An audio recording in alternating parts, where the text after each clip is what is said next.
네, 마지막으로 서울과학기술대학교 에너지정책학과 유승훈 교수님을 모셔볼 텐데요. NDC 글로벌 동향과 한국의 과제라는 주제로 발표를 해주시겠습니다. 여러분 큰 박수로 모시겠습니다.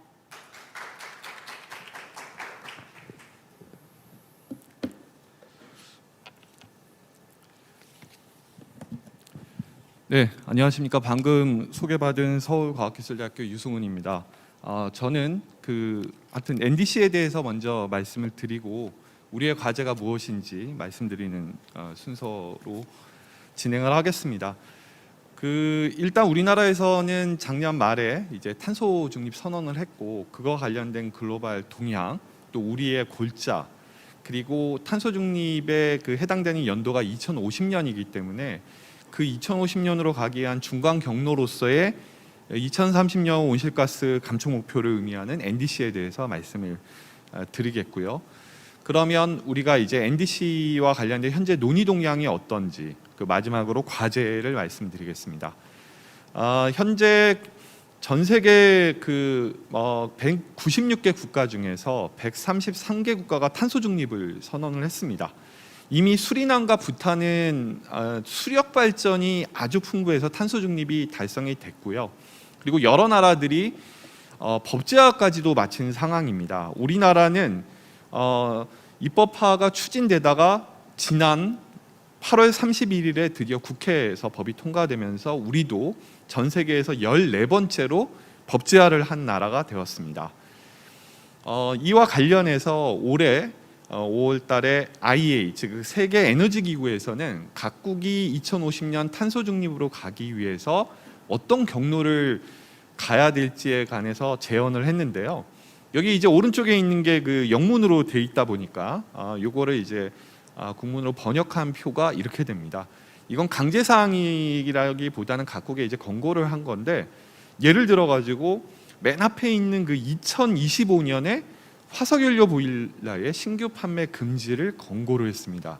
무슨 얘기냐면 대부분의 이 가구에 도시가스 보일러가 있을 텐데요. 이거의 신규 판매를 25년부터 금지하라는 겁니다. 결국에 우리의 실생활에 상당히 큰 영향을 미칠 수가 있는 것이 바로 이 탄소 중립이라고 하는 것이고, 이게 25년부터 보일러 판매 금지를 권고했다는 얘기는 우리 생활에 상당히 많은 영향을 미칠 수 있음을 의미합니다. 우리의 탄소 중립과 관련된 역사는 작년 10월에 대통령께서 국회 시정연설에서 2050년을 목표로 한 탄소 중립을 선언을 했습니다.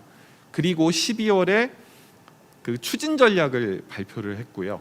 그리고 우리가 UN 기후 변화 협약에 우리가 2050년까지 탄소 중립을 하겠다라는 내용을 제출을 했습니다.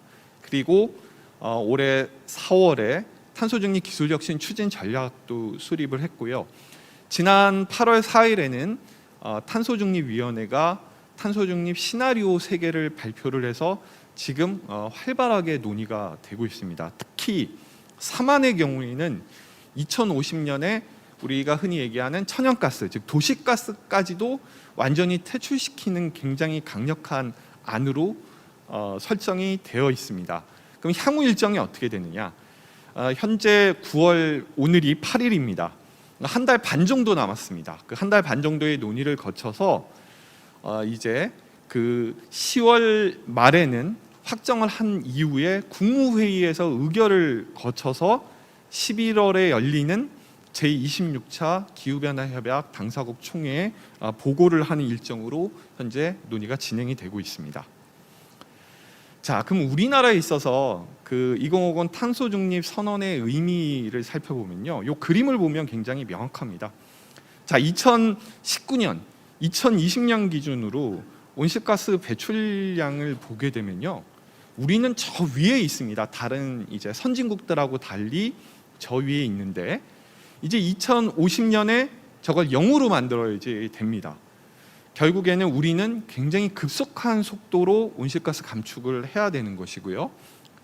반면에 다른 국가들은 상대적으로 좀 천천히 2050년 탄소 중립을 향해 가도 됩니다.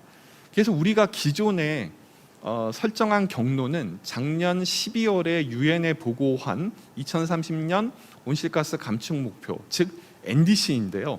이 그림을 보시면 30년까지 약간 천천히 가다가 30년에부터 50년까지 빠르게 가겠다라고 하는 경로를 설정을 했는데 현재 이거를 이렇게 천천히 가다 빠르게 가지 말고 일정한 속도로 계속 가자, 즉 직선 경로로 가자. 결국 작년 12월에 유엔에 보고한 NDC를 상향할 것을 요구하고 있고 지난 8월 31일 그 탄소중립 기본법이 국회 본회의를 통과하면서 이 목표 자체를 상향하는 것을 법제화한 상황입니다. 아무튼 이 그림이 시사하는 것은 우리는 굉장히 급하게 가야 된다라고 하는 부분입니다. 자, 현재 탄소중립 시나리오는 앞서 말씀드렸듯이 이 1안, 2안, 3안 모두 2050년 탄소중립을 실현을 합니다. 그럼 뭐 1안과 2안에는 배출량이 있는데 어떻게 실현하냐? 이거는 우리나라에는 산림이 있고 또 갯벌을 복원하는 형태로 해서 흡수를 할 수 있는 방안이 있기 때문에 일정량은 배출해도 결국 자연이 흡수해주면 탄소 중립이 됩니다. 반면에 이제 3안은 아예 배출량 자체를 0으로 하는 거기 때문에 그리고 거기에 천연가스, 석탄과 같은 화석연료는 완전히 퇴출시키는 것으로 되어 있습니다. 그러면 주요국의 현재 NDC 논의 동향을 보면 뭐 우리만 강화하는 것은 아니고 뭐 EU, 영국, 독일, 미국, 캐나다, 뭐 일본 다 강화를 하고 있습니다. 그거에 비하면 우리는 현재 뭐 굉장히 빠른 속도로 이것을 강화하고 있는 것은 아니라고 볼 수는 있겠습니다만 우리는 워낙 늦었습니다. 워낙 탄소 중립이라고 하는 이슈에 대한 대응이 늦었기 때문에 지금 급하게 가게 되면 우리 경제에 미치는 영향이 상당할 것으로 예상이 됩니다. 앞서 말씀드렸던 것처럼 작년 12월에 유엔에 우리의 NDC, 즉 2030 국가 온실가스 감축 목표를 보고했습니다.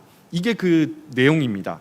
내용인즉 2030년까지 2017년 온실가스 배출량 대비 24.4%를 감축하겠다라는 것을 작년에 유엔에 제출을 했는데 이것을 강화하고 있는 중이고요. 상향하고 있는 중이고 그 상향안을 말씀드린 것처럼 10월 말까지 확정을 할 겁니다. 즉 앞으로 남은 시간이 한 달 반 정도 남았는데 그 시간을 통해서 우리가 이 24.4%를 도대체 어느 수준으로 올릴 거냐. 일각에서는 50%까지 올리자라는 분도 있고 또 일각에서는 아니 24.4%도 어려운데 어떻게 올리냐, 올리지 말자. 또 어떤 분들은 40%, 그다음에 뭐 35% 다양한 안들이 현재 제기가 되어 있는 상태입니다. 그리고 이건 17년 기준으로 했기 때문에 요거에 대한 이제 수정이 있을 텐데요. 중요한 거는 우리나라가 17년에 약 7억 톤의 온실가스를 배출했고 이거를 2050년까지 제로로 만들어야지 된다는 겁니다. 따라서 상당히 가혹할 것으로 보이고요. 작년 12월에 유엔에 보고한 바에 따르면 17년에 7억 톤을 24.4% 감축하면 2030년 기준으로 5억 3,600만 톤, 우리가 흔히 얘기하는 536이 됩니다. 그런데 현재 이 30년에 5억 3,600만 톤이 아니라 이거를 4억 톤대로 줄이자라는 NDC 상향안이 현재 논의가 되고 있고 말씀드린 것처럼 10월 말에 확정될 예정입니다. 그래서 이 목표가 상향되게 되면 우리의 실생활에 어마어마한 영향을 미칠 것으로 보입니다. 자, 이 경로를 보시면 됩니다. 자, 선이 17년에 7억 톤이 2050년에 제로가 되기 위해서 작년 12월에 유엔에 보고한 바에 따르면 30년에 5억 3,600만 톤을 배출하고 50년에도 어느 정도 배출하는 것으로 잡혀져 있었는데 이것이 이제 탄소 중립이 발표돼서 직선 경로로 가게 되면 30년에는 이제 4억 톤대를 배출을 해야 되고 50년에는 제로로 가게 됩니다. 즉 감축 경로를 아래로 상당히 끌어내려야 되기 때문에 이것과 관련해서 국가가 그리고 각 산업이 그리고 국민이 얼마나 많은 비용을 부담해야 될지 그 부분에 대한 논의가 현재 진행이 되고 있는 중입니다. 자, 이와 관련해서 언론에 보도된 내용입니다. 현재 정부에서는 그러면 NDC를 얼마나 상향을 할 거냐, 작년 12월에 유엔에 제출한 것 대비 얼마나 상향할 거냐에 대해서 공식적으로 안을 제시하진 않았습니다만 언론에 보도된 내용입니다. 이걸 보시면 원래 작년 12월에 제출한 NDC의 당초안은 2018년의 배출량 대비 26.3% 감축하는 겁니다. 아까 말씀드렸던 24.4%는 17년 배출량 대비고요. 그래서 18년 배출량 대비 26.3%를 감축하겠다는 것을 유엔에 제출을 했는데 이거를 10월 말까지 상향을 하겠다. 그래서 1안부터 4안이 있는데 1안은 34% 정도 되고요. 4안은 42% 정도 됩니다. 즉 강화는 아니 될 것입니다. 그리고 특히 전환 부분을 보게 되면 즉 발전 부분입니다. 발전은 당초 유엔에 제출한 거는 28.5%인데 이것을 이게 이제 사안을 보게 되면 1.63억 톤이 됩니다. 그러면 결국 한 3천만 톤 정도를 추가적으로 줄여야 되고요. 그러려면 석탄 발전소 10기 정도는 그냥 문을 닫아야 되는 그런 상황입니다. 그리고 산업 부분을 보시면 유엔에 제출한 것이 작년 말에 6.4%를 줄이겠다라고 했는데 사안을 보면 25% 결국 감축 목표가 4배 정도 강화되는 이런 안이 현재 논의가 되고 있습니다. 그리고 재생에너지와 관련해서 많은 분들 들어보셨겠지만 작년 말까지는 정부 계획이 3020, 즉 2030년까지 재생에너지의 발전량 비중을 20%로 맞추겠다고 하는 건데요.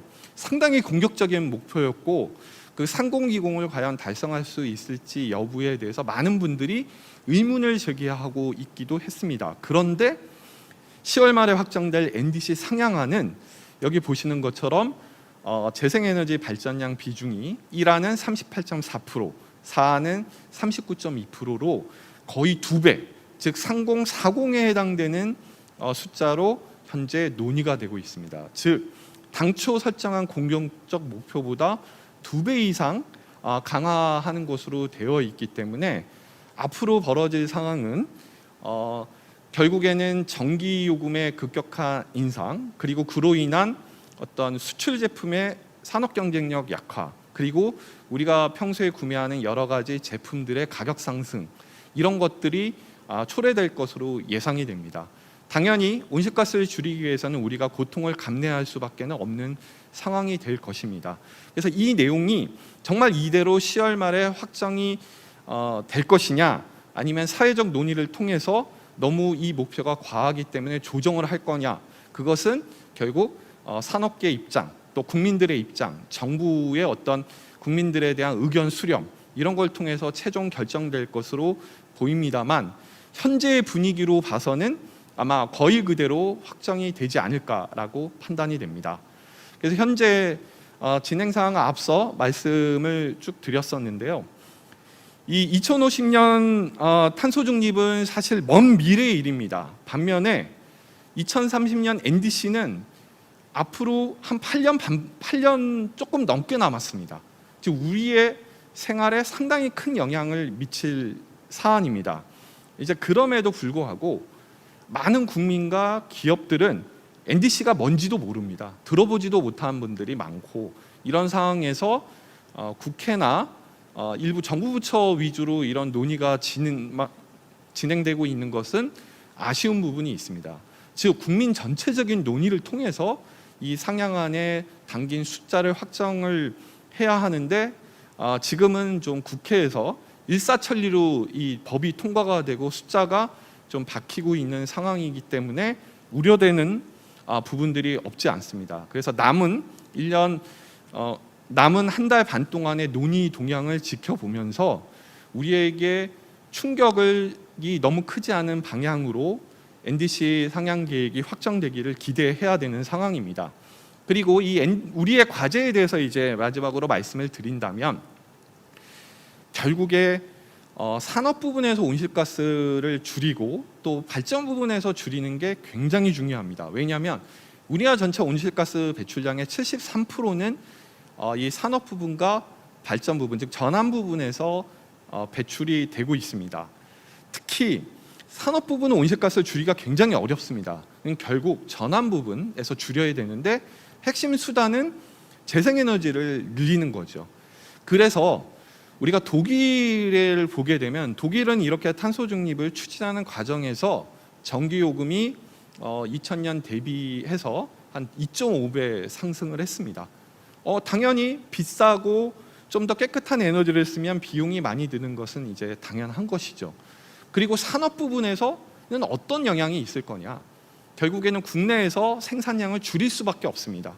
그러면 국내에서 그냥 줄이든지 아니면 해외로 이전하든지 흔히 얘기하는 오프쇼어링이 광범위하게 이루어질 수밖에 없는 상황입니다.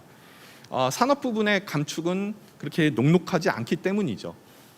따라서 우리에게 필요한 것은 이 남은 한 달 반 동안 충분한 사회적 논의를 통해서 그 목표에 대한 국민 합의를 도출하는 것이 필요한데요.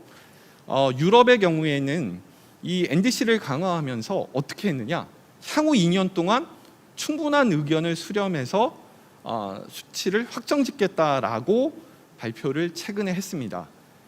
그리고 스위스는 어떻게 했느냐? 국민 투표를 붙였습니다. 그랬더니 부결이 됐습니다. 왜냐하면 비용이 많이 증가를 하거든요.